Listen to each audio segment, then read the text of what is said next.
ஆண்டவரோட தக் லைஃப் நீங்கள் எல்லாருமே பார்த்துருப்பீங்க. ஆமாங்க, தமிழ் சினிமாவோட ஒரு முக்கியமான ஒரு படம் அப்படின்னா நம்ம நாயகன் சொல்லுவோம். ஸோ நாயகன் படத்தோட டைரக்டரும் அதே நடிகரும் மறுபடியும் 36 வருஷம் கழிச்சு மறுபடியும் சேர்ந்துருக்காங்க. அந்த படத்துக்கு தக் லைஃப் அப்படிங்கிற டைட்டில் வச்சுருக்காங்க. என்னடா இது தக் லைஃப்னு பேர் வச்சுருக்காங்க, கமல் சாரோட லுக்கு இது எல்லாமே வேறு மாதிரி இருக்குது அப்படின்னு பார்த்து நம்ம எல்லாருமே வியந்து போயிருக்கோம். உண்மையிலே வேறு லெவல் சம்பவம், அதை பற்றி பேச வேண்டியது இருக்குது. இது இல்லாமல் லியோ படத்தோட 18வது நாள் வசூல், 18 நாள் வசூல் எவ்வளோ, அப்புறம் இன்னும் சில படங்கள் கீடா கோலா, அப்புறம் பாலிமரா 2 அந்த மாதிரி படங்களோட வசூலையும் பார்க்க வேண்டியது இருக்குது.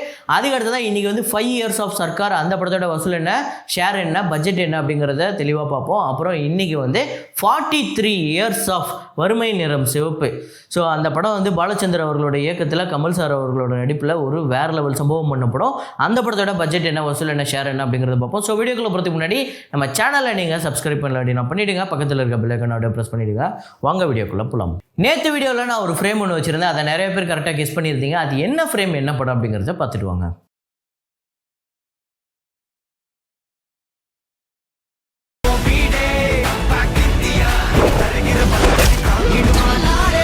ஸோ ஆமாங்க, இந்தியன் 2 ப்ரோமோவில் வரக்கூடிய ஒரு ஃப்ரேம் தான். இந்தியன் தாத்தா சில் அவுட்டில் நிற்பார், அதை தான் நம்ம வச்சுருந்தோம். ஸோ அதை கரெக்டாக கெஸ் பண்ண முதல் 5 பேர் யூசர் அப்படின்னு சொல்லிட்டு அவர் பேர் CSI SRT அப்படின்னு போட்டிருக்கு. அப்புறம் ராஜா அப்படிங்கிறவர், மணி, சதீஷ் லீடர், அப்புறம் SNN ஃப்ரெண்ட்ஸு, இந்த 5 பேர் தான் முதல்ல கமெண்ட் பண்ணியிருக்காங்க. இன்றைக்கான ஃப்ரேமை பாருங்கள், கெஸ் பண்ணுங்கள்.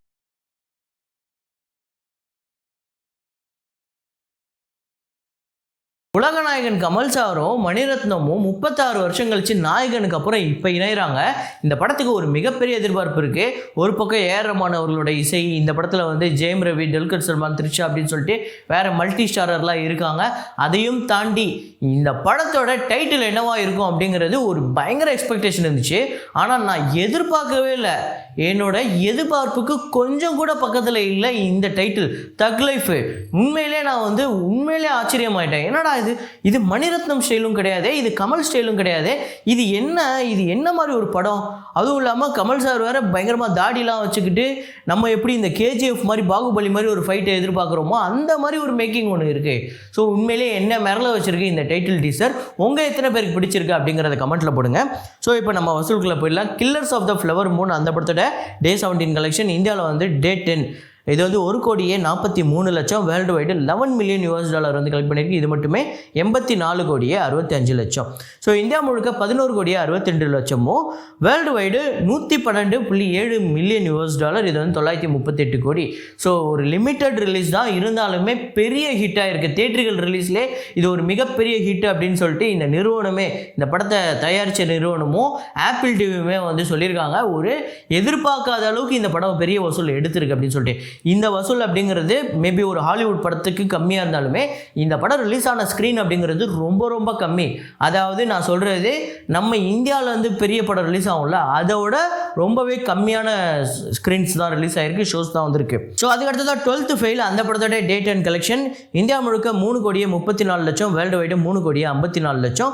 இந்தியா முழுக்க இந்த படம் 19,45,00,000, வேர்ல்டு வைடு 20,19,00,000 வசூல் பண்ணியிருக்கு. ஸோ நம்ம சொன்ன மாதிரியே இந்த படம் லாங் ரன் ஓட போகுது, ஒரு பெரிய வசூல் எடுத்துக்கிட்டு இருக்கு. பகவந்த் கேசரி அந்த படத்தோட Day 18 கலெக்ஷன் ஆந்திரா தெலுங்கானாவில் 1,64,00,000, வேர்ல்டு வைடு 1,89,00,000. ஆந்திரா தெலுங்கானாவில் 84,72,00,000, வேர்ல்டு வைடு 120,05,00,000 வசூல் பண்ணியிருக்கு. இந்த படத்தோட பட்ஜெட் 95 கோடி, 60 கோடிக்கு இந்த படம் தியேட்டர்கள் ரைட்ஸ் போயிருக்கு. ஒரு 8 கோடி கிட்ட ஆல்ரெடி இப்போ இந்த படம் ப்ராஃபிட்டில் வந்திருக்கு, ஒரு மிகப்பெரிய விஷயம். கீடா கோலா அந்த படத்தோட Day 3 கலெக்ஷன் ஆந்திரா தெலுங்கானாவில் 1,11,00,000, வேர்ல்டு வைடு 1,79,00,000. இந்த படத்தோட டோட்டல் கலெக்ஷன் ஆந்திரா தெலுங்கானாவில் 6,22,00,000, வேர்ல்டு வைடு 10,95,00,000. இந்த படத்தோட பட்ஜெட் 15 கோடி. அப்புறம் மா ஊரி பாலிமரா 2 அந்த படத்தோட Day 3 கலெக்ஷன் ஆந்திரா தெலுங்கானாவில் 3,68,00,000, வேர்ல்டு வைடு 4,05,00,000. ஆந்திரா தெலுங்கானாவில் மட்டுமே இந்த படம் 7,66,00,000, வேர்ல்டு வைடு 11,09,00,000.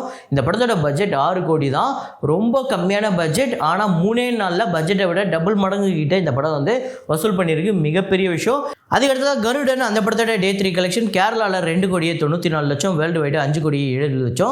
ஸோ கருடன் படத்தோட டோட்டல் கலெக்ஷன் கேரளாவில் 5,93,00,000, வேர்ல்டு வைடு 9,91,00,000 இந்த படம் வந்து வசூல் பண்ணியிருக்கு. ஸோ தமிழில் இந்த வாரம் ரிலீஸ் ஆன படங்கள் லைசன்ஸ் அந்த படத்தோட டே 3 கலெக்ஷன் 3 லட்சம், டோட்டலாக இந்த படம் இதுவரை 7.5 லட்சம் வந்து வசூல் பண்ணியிருக்கு. அப்புறம் ராரா சரசுக்கு ராரா அந்த படத்தோட டே 3 கலெக்ஷன் 2.5 லட்சம், டோட்டலாக இந்த படம் வந்து 6.3 லட்சம் வந்து வசூல் பண்ணியிருக்கு. கபில் ரிட்டர்ன்ஸ் அந்த படத்தோட வசூல் 2.5 லட்சம், டோட்டலாக வந்து 6.2 லட்சம் இந்த படம் வந்து வசூல் பண்ணியிருக்கு. ஸோ இந்த 3 படமே டிசாஸ்டர். லியோ படத்தோட 18வது நாள் வசூல் தமிழ்நாட்டில் 2,87,00,000, ஆந்திரா தெலுங்கானாவில் 39 லட்சம், கர்நாடகாவில் 29 லட்சம், கேரளாவில் 48 லட்சம், ரெஸ்ட் ஆஃப் இந்தியாவில் 77 லட்சம், ஓவர்சீஸில் 78 லட்சம், வேர்ல்டு வைடு 5,58,00,000 வந்து வசூல் பண்ணியிருக்கு. நிறையா பேர் கேட்குறது என்னென்னா, தேட்டர் ரொம்ப காலியாக இருக்குது, அப்புறம் எப்படி இவ்வளோ கோடி வசூல் பண்ணுது? இந்த 2,87,00,000 தேட்டரு நிரம்பி வழிஞ்சால் இவ்வளோ வராது, நிரம்பி வழிஞ்சால் 28 கோடி வசூலாகும். கம்மியாக இருக்கிறதுனால தான் 2,87,00,000 வசூலாகுது. அதை நீங்கள் முதல்ல புரிஞ்சுக்கணும்.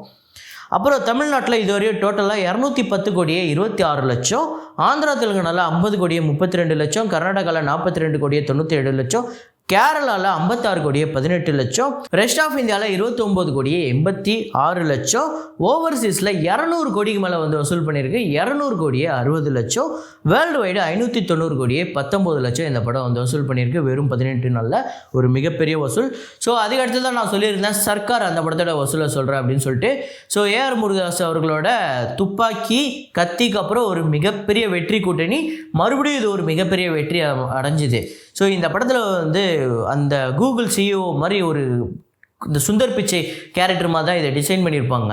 இந்த படத்தில் ஒரு மாதிரி தக் லைஃபாக தான் நடிச்சிருப்பார், ஒரு மாதிரி தென்னாவட்டாக தான் எப்போவுமே இருப்பார், எல்லாருக்கும் பதில் சொல்கிறதா இருக்கட்டும் எல்லாமே ஒரு மாதிரி தென்னாவட்டாக தான் இருப்பார். அந்த கேரக்டர் அப்படி தான் பில்ட் பண்ணுது. ஸோ இந்த படம் வந்து முக்கியமாக அந்த ஒரு நபர் ஓட்டு போடுறது கள்ள ஓட்டாக வந்துருச்சு அப்படின்னா அதை ரீஎலெக்ஷன் கூட வைக்க முடியும் அப்படிங்கிற ஒரு விஷயத்த 49P அப்படிங்கிற ஒரு சட்டத்தை வந்து நம்ம எல்லாருக்குமே சொல்லி கொடுத்த ஒரு படம். ஸோ அது இருக்குது, அது நம்ம எல்லாருக்குமே இன்னும் கொஞ்சம் தெரிகிற மாதிரி சொன்ன ஒரு படம். ஸோ இந்த படம் வசூல் ரீதியாக எவ்வளோ பெரிய ஹிட் அப்படின்னு பார்த்தீங்கன்னா, தமிழ்நாட்டில் 129 கோடி, ஆந்திரா தெலுங்கானாவில் 18,10,00,000, கர்நாடகாவில் 17,50,00,000, கேரளாவில் 14 கோடி, ரெஸ்ட் ஆஃப் இந்தியாவில் 3,75,00,000, ஓவர்சீஸில் 74,05,00,000, வேர்ல்டு வைடு இந்த படம் 256,40,00,000. இந்த படத்தோட பட்ஜெட் 110 கோடி, ஷேர் பார்த்திங்க அப்படின்னா 132 கோடி. ஒரு சூப்பர் டூப்பர் ஹிட்டு. இந்த படம் பார்த்திங்க அப்படின்னா அந்த ஏஆர் முருகதாஸுக்கும் விஜய்க்கும் அப்படியே ஹேட்ரிக் ஹிட்டு, அந்த காம்போவில் ஹேட்ரிக் ஹிட்டு. ஸோ மறுபடியும் இந்த காம்போ வந்து ஹேப்பனிங் ஆகுமா இல்லையா அப்படிங்கிறத வரப்போகிற நாட்கள் தான் நம்ம பார்க்கணும். அதுக்கடுத்ததாக வறுமை நிறம் சிவப்பு அந்த படம் 1980ஆம் ஆண்டு இதே நாளில் தான் ரிலீஸ் ஆகிருக்கு. 43 வருஷம் இன்னையோட இந்த படம் கடந்திருக்கு. இதே நாளில் தான் பொல்லாத உண்மை ரிலீஸு. அந்த படமே ஒரு சூப்பர் டூப்பர் ஹிட்டு.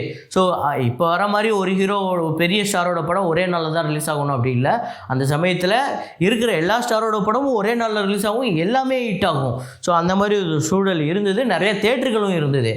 இந்த படத்தில் நிறையா விஷயங்கள் பயங்கரமாக இருக்கும், ரொம்பவே நம்ம பார்க்குறதுக்கு அப்படியே நம்ம மனசு அப்படியே இறுக்கமாக்குற மாதிரி நிறையா காட்சிகள் இருக்கும். ஸோ இந்த படம் வந்து உண்மையிலே வேறு லெவல் சம்பவம் பண்ணிச்சு. அந்த சமயத்தில் பயங்கரமாக பேசும் பொருளாக மாறிச்சு இந்த படம். இந்த படத்தோட பட்ஜெட் 20 லட்சம், அப்ராக்சிமேட்டாக இந்த படம் வந்து 1,70,00,000 வந்து வசூல் பண்ணியிருக்கு. ஷேரு 90 லட்சம். ஸோ இந்த படம் ஒரு பிளாக் பஸ்டர். இந்த படம் உங்களுக்கு எத்தனை பேருக்கு ஃபேவரட் அப்படிங்கிறது சொல்லுங்கள். ஸோ இதே மாதிரி ஒரு வீடியோவில் மீண்டும் நான் உங்களை சந்திக்கிறேன். Signing off Rahman.